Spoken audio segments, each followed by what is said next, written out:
Ofrezcámosles un gran espectáculo. ¡El magnífico Iván!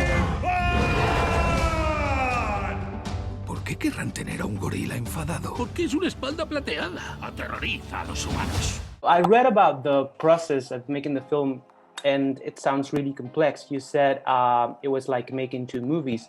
So can you tell me about that? What was it like for you to work in a live action CGI hybrid? And especially, I'd like to know if your experience as a theater director helped you in any way with that.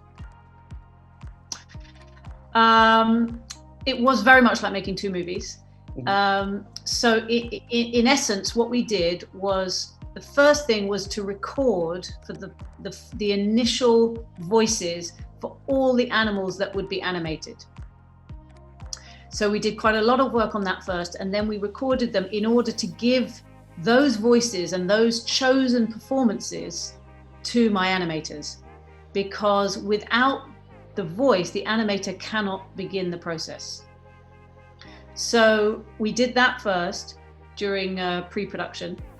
Then we went and started shooting, where we did all the live action shooting, some of which was very straightforward. It was just two humans in a room and you would do it as normal.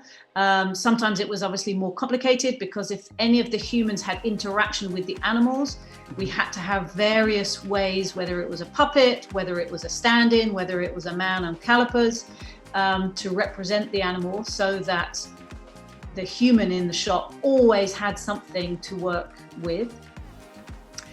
Then once we'd finished shooting that, we went back and we shot all the scenes with the animals using virtual cameras, which sounds really complicated. It was pretty complicated, but it meant that the process was twice as long as normal, and it had all these various parts to it. And in terms of my theatre background, you know, to be honest, at the end of the day, I'm always trying to be clear and tell the best story that I can.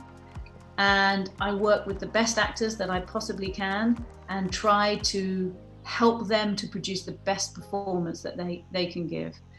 In that sense, my job as a theatre director or as a movie director remains the same. On a movie set, it's bigger, it's more complex, there are many more people. But fundamentally, my job as a director with an actor remains the same.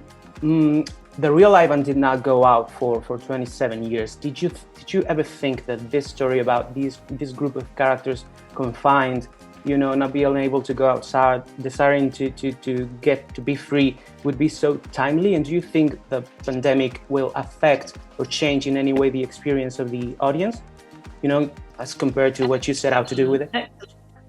Yeah, really good question.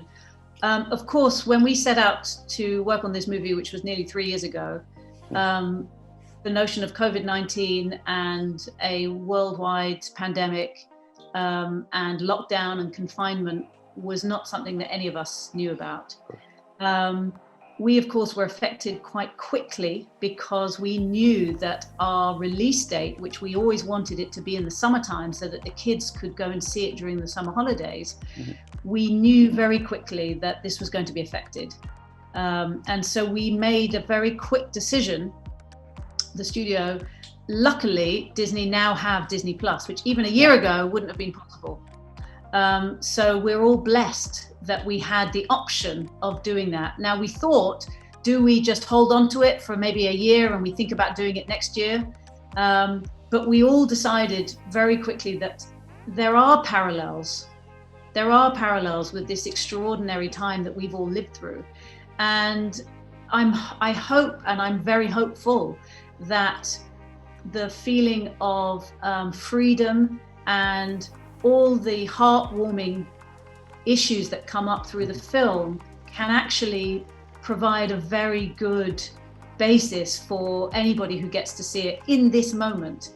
And even if they're not conscious of it, in some way you are conscious of what Ivan and his friends are going through compared to what we've been through. Whether you're in the middle of it or whether you've already come out of it or you're going back into it, you know, the whole world is at a slightly different place. What's extraordinary is the whole world is going through this extraordinary thing together. So yes, I hope there will be very good resonances. ¿Quién es esa? Mi hermana. ¿Y dónde está ahora? No me acuerdo. Los recuerdos nunca nos dejan. Están por ahí escondidos.